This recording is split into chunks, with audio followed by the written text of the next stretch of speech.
What's up, teammates? I am ecstatic that you guys came and put down the views. I can't believe it. I honestly can't believe it. I'm truly excited. I'm happy. Thank you for coming back, teammates. All right, let's get to it. We're gonna draft. Damn, Mendoza. I meant to go over his name so I didn't get it wrong a bunch of times. But anyway, Fernando Mendoza. I believe that's correct. We're going to draft him. Why? Because there's too much pressure. You can never not draft whoever the entire world tells you to draft when you have the first pick in the NFL draft. It's almost guaranteed. It's almost locked in that the consensus pick for the number one pick is going to be made. It so rarely turns that the first pick is a big shocker. There's very few years where it could have been like, okay, nobody's quite sure where somebody's going to go. It's mostly always projected for one, maybe two different people, but usually the projection is for one. The closest thing to that was like when it was like Caleb Williams and Jaden Daniels in most recent history anyway. They could have had a chance to take Jaden Daniels, but if Chicago takes the chance, gets Jaden Daniels, and somehow it doesn't work out, they open up the floodgates for the entire world to get in their way and laugh at them. And they couldn't do that. You can't take that risk. It's too much of a business risk. Maybe not outside of just the football analytics of how you're going with it, especially considering we have no head coach. So they're expected to make this a package deal. And with that being said, we have to hire our head coach based on what that coach is going to be able to do with that quarterback. So we're now our options for who we're going to have for head coach are not necessarily limited, but we do know that they're going to have to go for an offensive-minded quarterback. Head coach. Generally, that's the popular goal anyway. But considering where they at, what they got going on, the pressure, the media, the things that are honestly out there about football, not just on the field, off the field, the business of it all, the media aspect. So they're stuck, in my opinion, basically picking the dude. But I don't think it's a bad pick just because they're forced to make the pick. But it does put us in a situation to where we're betting on the kid to be something extremely special because we're not going for another coach for the next 2 years. We're not going to find or not going to invest in another just 2 years for a coach. We're not going to invest in 2 years for a coach for a number one pick quarterback that may be the hope of the franchise, right? So going with a defensive coach, a defensive head coach, is just going to really put them on way out into the rafters. It's just going to piss everybody off. And it's going to be the Raiders making another mistake. That you can just put, you can write that in. That's in there. That's what's going to happen if they don't pick this kid, no matter what head coach he gets. So we have to get a head coach that's going to be a package with this kid. Who we pick is already predetermined to a certain degree. Is anybody who's a defensive-minded head coach, they can forget about it. They're not going to get this job. They're going to coddle that pick. And I'm not saying whether it's a good idea or a bad idea, it's the idea, right? And I'm not saying that the dude can be, that this, I'm only going to say this name one time because I say it too often sometimes. But I'm not saying that the dude can't be better than Aiden at all. I'm saying if he is, great. Because I like many of us do, feel that we're just a quarterback away. We got a lot of good people in a lot of good positions. We got the draft coming up. I think if we can shore up our defensive backfield through the draft, find us a wide receiver that's high in the draft. Uh, we got to pick up a veteran linebacker or a veteran lineman to try to make Max happy. We keep trying. Chandler Jones and Christian, he flipped out some special different kind of way. We don't really know exactly what happened there, but yeah, we got to go for it again. It feels like you keep fucking casting your bait at the same daggone fish, and you keep pulling it up, and it keeps escaping. But we got to keep trying for this fish. We got to find a awesome, fantabulous compliment to Max Crosby. We got to make sure he feels like we got you in mind with every decision we make, because he has to have our success in his mind with every decision that he makes. And I think as a franchise, we're smart enough to know that, right? So what are we going to do for a head coach? Well, I don't know. I don't know enough about what's going on as far as who's the head coaches that are available. I'm not that kind of dude. I don't have the numbers as far as that, or the names as far as that type of thing goes. But what I do know from this point is that we're going to have to draft that quarterback. There's nothing anybody can do to change it. And they're going to have to go for a head coach that is going to be on team with drafting that kid.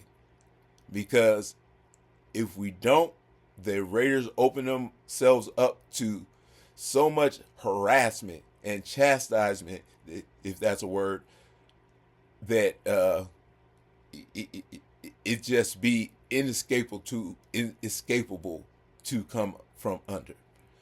So there's really no need for speculating on that situation. It has to happen that way, and I'm pretty much calling it like that. Because what are they going to do? You'd have to get somebody really bold, really ready, and with a real solid plan in his mind to go against that type of thinking in this type of field when there's that much hunger for a quarterback, and this kid is getting all of the quarterback love. You see, there's nothing even close to next to him right now as far as the football world goes. There's no quarterback, there's no player close, and there's definitely no quarterback. So there's nothing even to put next to him to say, well, what if they want to go this way with him? If we keep the pick and we make the pick, he's the pick. And we have to have the coach that's comfortable with that being the pick. Because otherwise, it's too much. And Tom Brady's already showed a certain glimmer about him in his eyes. So I don't think that they'll feel like they're making a mistake with that pick. So that's where we're going with the draft. So that's pick number one. Got it out the way. Now we got to think about what we're going to do in the rest of the draft. I think that's the only place we can try to do some speculating on, because our first pick is you can just go ahead and write it in. Matter of fact, send the email, make sure they got the tape right, get the hat ready, you know what I'm saying? Maybe get him a Raider suit with big Raider gold chain. He's going to be the pick. It's just going to be that simple. There's absolutely no way that they can change their mind. If somehow they do not pick that kid number one pick, I will chew on my slipper, okay? My favorite pair of Raider slippers. Anyway, I'm just saying I'm really, really behind that.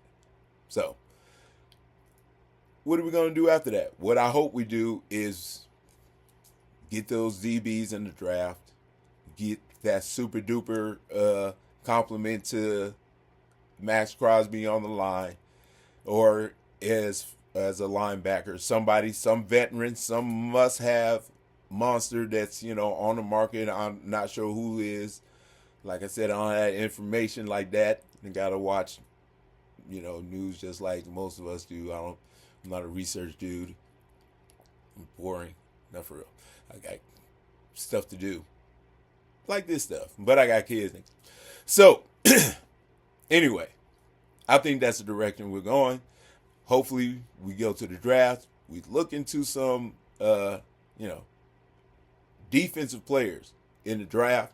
Try to get some stellar as far as wide receiver, or we can even get the wide receiver from in the market. I would suggest that we go out and get the young, steadiest wide receiver we can get.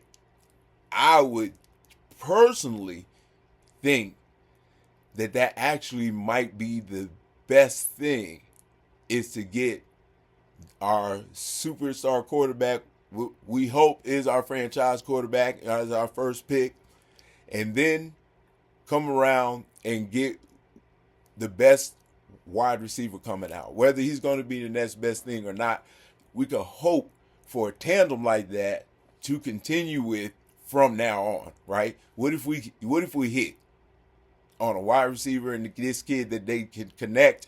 We already know what Ashton Genty can do.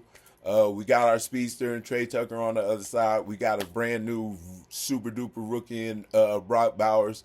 We got Michael Mayer. We got all the pieces on our team could be 4 years and under in the league next year, right, on our offense. And we could be just projecting it for the next 10 years if we can keep all of those people together. Young, ready, with a whole new head coach, a whole new quarterback, a new idea, a new frontier to go for. And the best part about it, let me say it one more time, is we know that Aiden is a good backup quarterback. If nothing else, we all agree on that. And if we can get this kid to be better than Aiden, then we got a legitimate starting quarterback. So that's where we're at right now. We gonna figure out who wants to be the coach for that kid coming out, and how do we make that process come together in the draft. I think in the draft, we're gonna.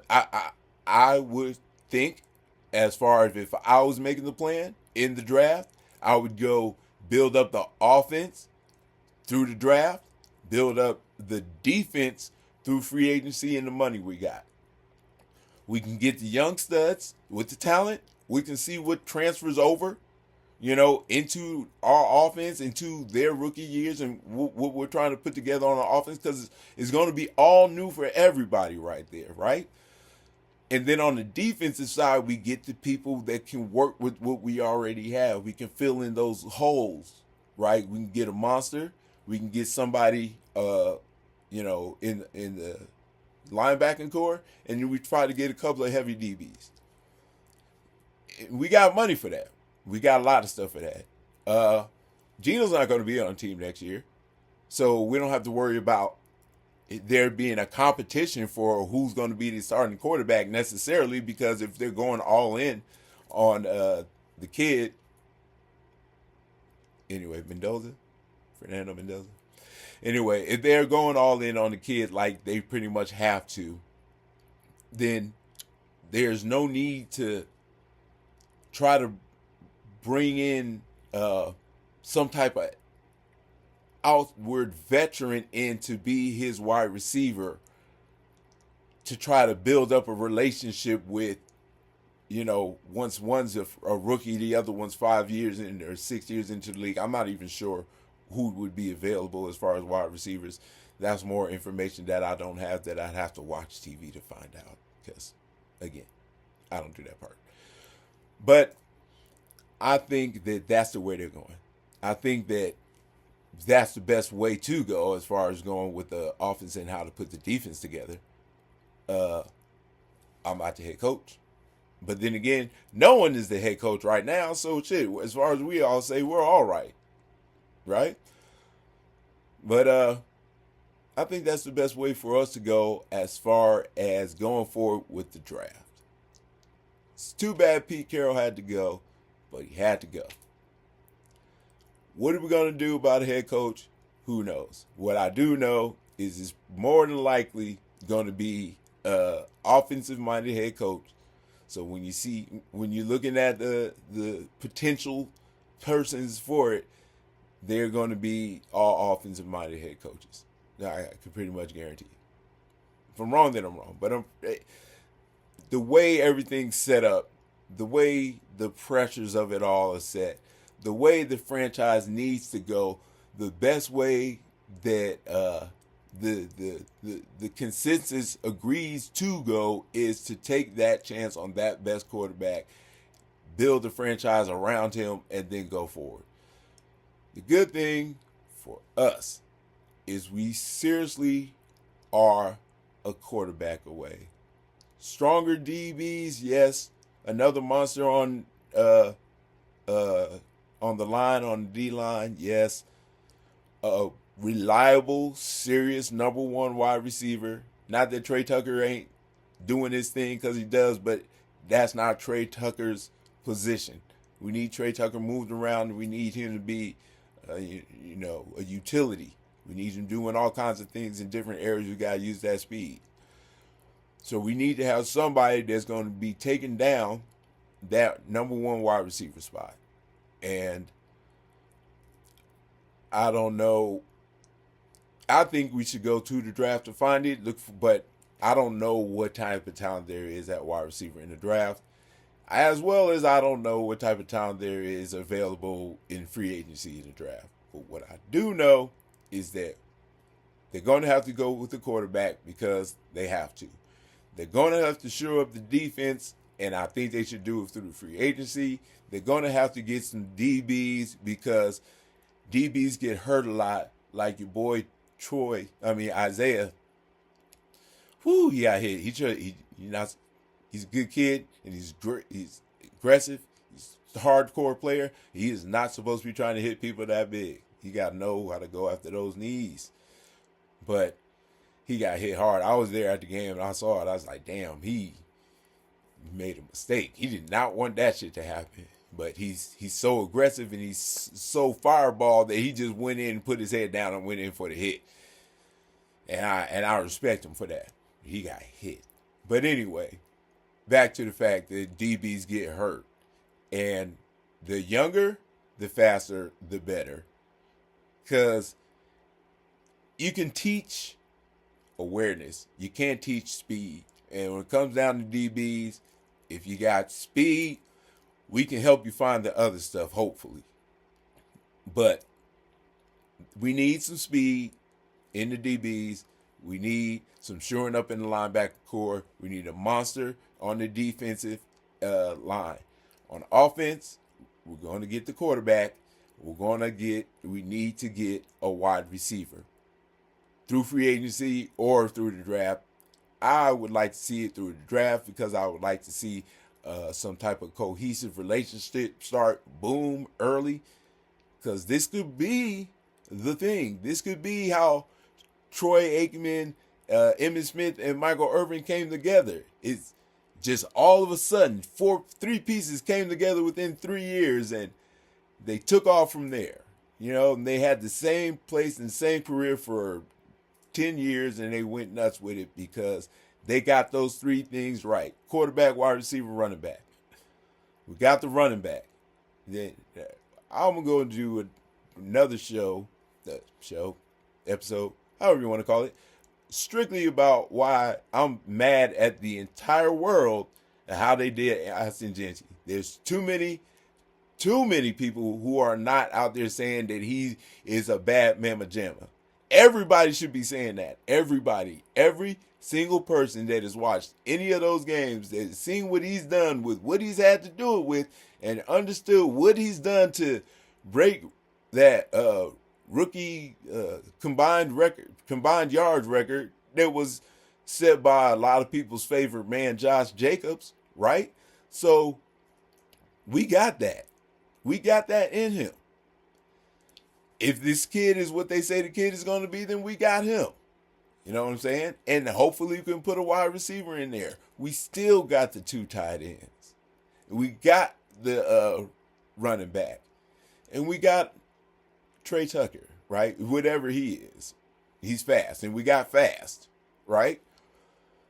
So our offense is not too many pieces away if we get the right head coach who wants to develop that kid and understand that it's a 4 to 5 year contract. We said that that's what we were going to do last year. It was going to find a coach, 4 to 5 year contract, lock it in, and go for the future, right? And then we ended up getting Pete Carroll for whatever reason. I think they had a plan, and the plan fell through, and then they had nothing after that, and they just had to put something together just for the time being, because that's all it was. It was a solution for the time being, because it was never going to be able to last more than 2 years.